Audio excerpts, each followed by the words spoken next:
የጄሪን ድብቁ ሚስጥር ዲና አጋለጠቻት። ዲና አሁን ላይ ሙስጠፋና ጄሪ ሲያወሩ ቤሊልን ገፍትራ እንደጣለቻት ስትነግረውም በማይታወቅ ሁኔታ ተደብቃ በማዳመጥም አሁን ላይ እንግዲህ ለአቶ አምናን አያት ስትናገርም ዲና በእርግጥ እርሳቸው ዝም በይ፣ ለማንም አትናገሪ፣ ይቺ አረመኔ ሰው በላ አሳያታለሁ እያሉ ነበረ። ዲና ግን ስላሳስቻላት ሲንድሬላንማ እንዲህ አድርጋ ዝም ማለት የለብኝም በማለትም ለአቶ አምናን ሁሉንም ተናገረች። አሁን ላይ አቶ አምናን ከባድ ውሳኔም በመወሰኑ በእርግጥ እርሳቸው ሊቀጧት ስለፈለጉ የአቶ አምናን ሚስጥሯን ማንም ሊያቅባት አልፈለጉም ነበር። ነገር ግን ዲና በሲንድሬላ ስለማትደራደር ሁሉንም እውነታ አፍርጣ ገላገለቻት። ጄሪ እንግዲህ ለሙስጠፋ ምን ማድረግ ነው ያለብኝ? ጨንቆኛል። ይህንን ነገር ሌላ ሰው ካወቀ አለቀልኝ። ሙስጠፋ ምን ይሻለኛል ስትለውም አንቺ ጉዳይ አልቅብሽም ደግሞ ምን አድርገሽ ነው ሲላትም እሷም የተሰማትን ነገር ታግዘኛለ በማለትም ለሙስጠፋ ተናገረች።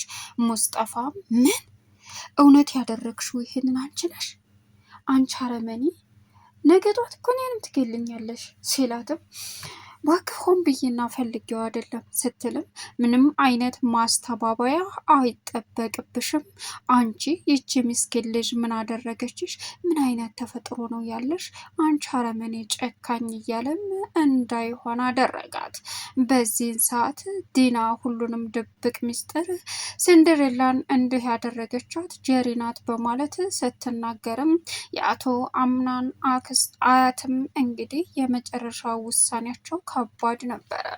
እሱም ምንድን ነው? ጄሪን እንኳንም ነገርሽኝ፣ ልቺ አረመኔ ጨካኝ ከዚህ ቤት እንዴት አርጌ እዳዋን እንደማሳያት እኔ ያሳያታለሁኝ። በዛ ላይ ይሄንን ቤት ልትወስድ ነበረ፣ ይቺ ለልጄ አትገባውም በማለትም ከባድ ውሳኔያቸውን ወሰኑ። ሰላም ውድና የተከበራችሁ የዙዙነት ሚዲያ ቤተሰቦች እንደት ናችሁ? ላይ ሰላማችሁ ይብዛልኝ። ለዚህ ቻናል አዲስ ሲሆናችሁ ሰብስክራይብ እያደረጋችሁ ቪዲዮውን እስከ መጨረሻው ተከታተሉ። በጉጉት ስንጠብቀው የነበረው ዳር ቀጣይ ፓርት ዘመተናል።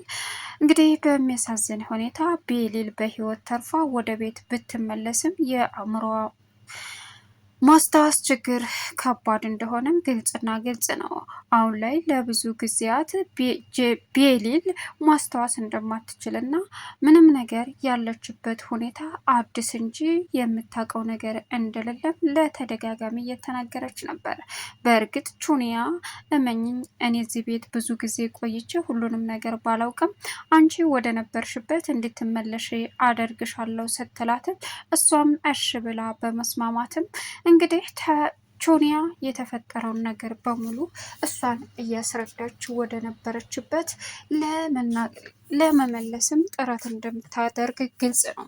እንዲሁም ደግሞ ሲፈን ለአቶ አምናን ለአያቱ ይህ ነገር ሆን ተብሎ የተደረገ እንጂ በፍጹም ድንገተኛ አደጋ አይመስለኝም ብላ ነበር። በዚህን ሰዓት ማለት እና አደጋ ነው እያልሽኝ ነው?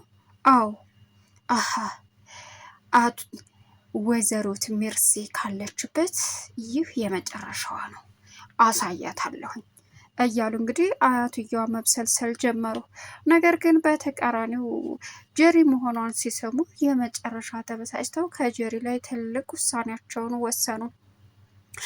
ሌላኛው አቶ አምናን እንግዲህ ከቤሊል ጎን ሆኖ ወደ ትውስታዋ መመለስ እንዳለበት ግልጽና ግልጽ አድርጎ ነገራት። እናም አንተ ጥሩ ሰው ነህ አለችው። እኔና አንቺ ምስጢረኛ ነበር፣ ቀስ በቀስ እኮ እንወያያለን፣ ወደ ማስታወስሽ ትመለሻለሽ፣ በዛ ላይ ደግሞ ለረጅም ጊዜ አብረን እንኖራለን አላት። እሺ አንተ ጥሩ ሰው ነህ አለችው። አቶ አምናን ከምንም በላይ ልቡ ተሰብሮ እያለቀሰ ይገኛል። ቢያለቅስም ግን ምንም ሊያደርግ አልቻለም። የቤሊል ሁኔታ ልቡን ሰብሮታል። ሌላኛውና አሁን ላይ ወይዘሮ ዛህራ በቤሊል እንደዚህ መሆን በጣም እያለቀሱ ክችል ነበሩ። ጄሪ ገብታ እናቴ ዛህራ በቃ የምንችለውን ሁሉ እናደርጋለን አለች። ምን አዎ ቤሊል ወደ ነበረችበት ትመለሳለች። ልጅሽ ተረጋጊ ስትልም እሺ ግን ልጄ አቤት ቤሊል በድንገት እንደዚህ ልትሆን እንደማችል ግልጽ ነው። ስለዚህ የሆነ ነገር ያለ ይመስል ይሰማኛል። ምን ብላ መርበትበት ጀመረች። ማለት እንዴት አሰብሽ? ምን ሊሰማሽ ይችላል? አይ ይሁን አደጋ አጋጥሟታል እንጂ በፍጹም በድንገት እንደዚህ ልኮን አችልም። እናቴ ዛህራ ጥሩ ነገር እሰቢ፣ እንደዚህ አታድርጊ፣ እንደዚህ አለቻት። እሺ ካልሽ ልጅ ግን ሁሉም ነገር ይደረስበታል ሲሏትም እሺ በቃ እናቴ ዛህራ ብላ ወጣች። አሁን ላይ አቶ አምናን ተክዞ አገኘችው። አቶ አምናን ለምንድን ነው እንደዚህ የምትሆነው? አቤት ጄሪ ለምንድን ነው? ቤሊል እኮ ይሻላታል። እስከ መቼ ነው እንደዚህ የምትሆነው አለችው።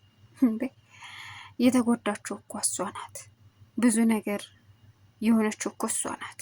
በቃ ይሻላታል አለችው። ቀጠለና የሆነ ሰው እጁ ካለበት እኔን አያደርገኝ። ምን አለች? አዎ የሆነ ሰው ምን ልታደርገው ነው? እማደርገውን እኔ አውቃለሁ። ወዴት ምን እየተደረገም እንደሆነ በደንብ ደርስበታለሁ ሴላት መርበትበት ጀመረች። ከዛም ጥሏት ሄደ። ወይኔ ጉዴ ምን ይሻለኛል፣ ወይኔ ጉዴ ምን ይሻለኛል እያለች መርበትበት ጀመረች። አይ ለሙስጠፋ ልደውልለትና ሙስጠፋ ልጥረውና ልንገረው። ሙስጠፋ የሆነ ነገር ማድረግ ይችላል። በቃ ላማክረው። ይሄ ነገር እኮ ከታወቀብኝ በቃ አለቀልኝ እያለች ወይኔ ማለት ጀመረች። በዚህን ሰዓት ሙስጠፋን ጠርታ ሙስጠፋ ምን ፈልገሽ ነው? ምን እንሻል? የሆነ ነገር ላማክረህ ነው። ምንድን ነው እሱ? ለችግርሽ ጊዜ ብቻ ነው የምትፈልጊኝ? ሙስጠፋ እሺ ምንድን ነው ተናገሪ። እባክህ ልታግዘኝና ልትረዳኝ ይገባል። መፍትሄ ምንድን ነው እሱ? ንገርኝና የሚሆነውን አብረን እናያለን። ቤሊልን እንደዚህ ያደረግኳት እኔ ነኝ። ምን? አዎ የፈጣሪ ያለ አንቺ ነሽ እንደዚህ የገደልሻት። አንቺ ምን አይነት ተፈጥሮ ነው ያለሽ? ምን አይነት ባለጌ ሴት ነሽ? ምን አይነት አውሬ ነሽ? አሁን ብዬ እኮ አይደለም። እባክህ ተባበረን። ይገርማል። ጭራሽ አፍ እንዳለው ሰው ታወሪያለሽ። የመጨረሻ እኮ ባለጌ ነሽ። ምን አይነት አረመኔ ነሽ አንቺ? እንዴት? በቃ ጨንቆኛል። አንተ ልትጨምርብኝ ነው እንዴ? አንቺ ምን ይጨንቅሻል? ይችል ምስኪን ልጅ ምን አደረገች? ምን በደለች? በአንቺ ክፋት እንደዚህ የምታረጊያ? ሆን ብዬ እኮ አቅጅበት አይደለም። ምንም ይሆን አሁን ተባበረን። ነገ ጧት እኔንም እንደማገልኝ ምን እርግጠኛ ያደረገ መሰለሽ? ነገ ጧት እኮ እኔንም ትገልኛለሽ። አንቺ አረመኔ። ይቅርታ አንቺን መቼም ልተባበር አልችልም። እንደውም አሳልፌ ነው የምሰጥሽ ብሏት ጥሏት ሲሄድ አንተ ሙስጠፋ እያለች መጫወት ጀመረች። ጥሏት ሄደ። አሁን ላይ ወይኔ ጉዴ እያለች መቀወጥ ጀመረች። ነገር ግን ትልቁን ሚስጥር ደግሞ ያወቁት የአምናን አያት እናም ከሙስጠፋ ጋር ያወራችውን በሙሉ ድና ተደብቃ ከሰማች በኋላ ክላስ ገብታ መንጎራደር ጀመረች። አያትየዋም እንዴ ድኑ ምን ሆነሽ ነው እንደዚህ የምትንጎራደጁ? የኔ ጣፋጭ ነሽ። አያቴ ወዬ የሆነ ነገር ሰምቼ ጨንቆኛል። ምንድን ነው የኔ ልጅ? ሲንደሬላን ደረጃ ላይ አሽከርክራ ጉዳት ያደረሰችባት ጀሪ ናት። ምን? አዎ ጀሪ ናት። እንዴት አወቅሽ እሱን? አያቴ ከሙስጠፋ ጋር ስታወራ ተደብቄ ሰማሁ። ይፈጣሪ ያለ ይቻ አረመኔ ለልጅ ሚስት ልትሆን አትገባም። እኔ እኮ ብዙ ነገር ላደርግላት አቅጄ አስቤ ቆርጬ ተነስቼ ነበር። ይህ ቤት ለሱ አይገባም። ጉድ! በጣም አረመኔና ጨካኝ ሴት ናት። ይኸውልሽ ዲኑ፣ አቤት አያቴ፣ ለማንም ምንም ነገር እንዳትይ፣ ቅጣቱን እኔ እሰጣታለሁ። ለማንም ትንፍሽ እንዳትይ አሏት። እሺ አያቴ፣ ግን ሲንደሬላ እኮ ታሳዝናለች አውቃለሁ፣ ግን ደግሞ ለማንም ማውራት የለብሽም ሲሏትም እሺ ብላ ተስማማሽ ዲና። ሌላኛው እንግዲህ ሲፈን አሁን ላይ በእርግጥ ለአቶ አምናን ልታወራው ስትል የውጩ በር ተንኳኳ እና ተነስቶም ሄደ። ቹንያና መታ የምትችለውን ነገር በሙሉ እያደረገች ነው ቤሊ ወደ ነበረችበት እንድትመለስ። ወይዘሮ ዛህራን አግዛ የማስታወስ ምግቧን እንድትበላ የወይዘሮን ዛህራን ስም እየጠራች እኔ እረዳሻለሁ፣ ወደ ነበርሽበት እንደምትመለሽ ደግሞ ምንም ጥርጥር የለውም፣ እሺ ቤሊል አለቻት። እሺ አመሰግናለሁ ስትላትም እኔንም አታውቂኝም አይደል? ሁሉንም ረስተሻል እና የማስታወስ እድል የመመለስ አይችልም አለች ቤሊል። ትመለሻለሽ፣ እመኝ፣ እኔ እንድትመለሽ አደርግሻለሁ።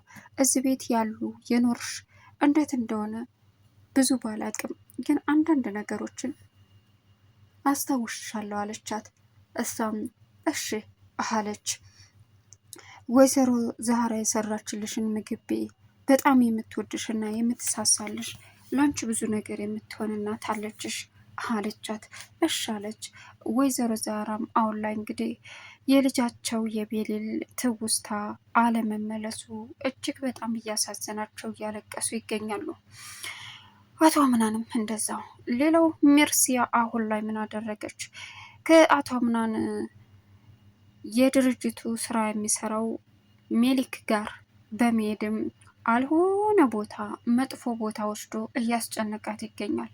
እሷም መጀመሪያ ላይ ይኸውልሽ ወደድሽም ጠላሽም አብረሽ ትሰሪያለሽ፣ የገጠሩን የእርሻ ቦታ እንዴት እንደሆነ ማድረግ አለብሽ።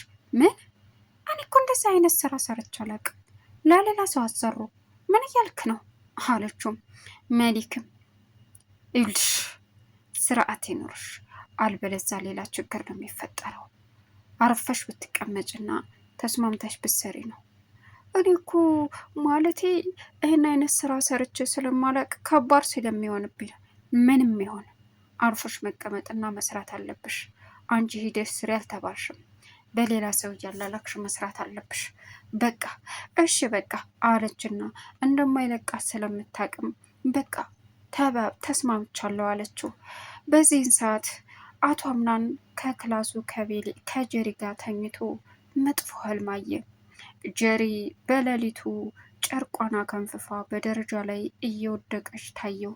በዚህን ሰዓት ተንቅልፎ መገላበጥ ጀመረ። የሚሆነው ግራ ገባው። ቤሊል ወድቃ ራሷን ከዛ የፈጠፈጠች ሁሉ መሰለው። ግን ደግሞ አሁን ላይ ዲና እንዲሁም የአቶ አምናን አያት ሚስጥሯን አውቀዋል። እንዲሁም ደግሞ ሙስጠፋ ቻናልን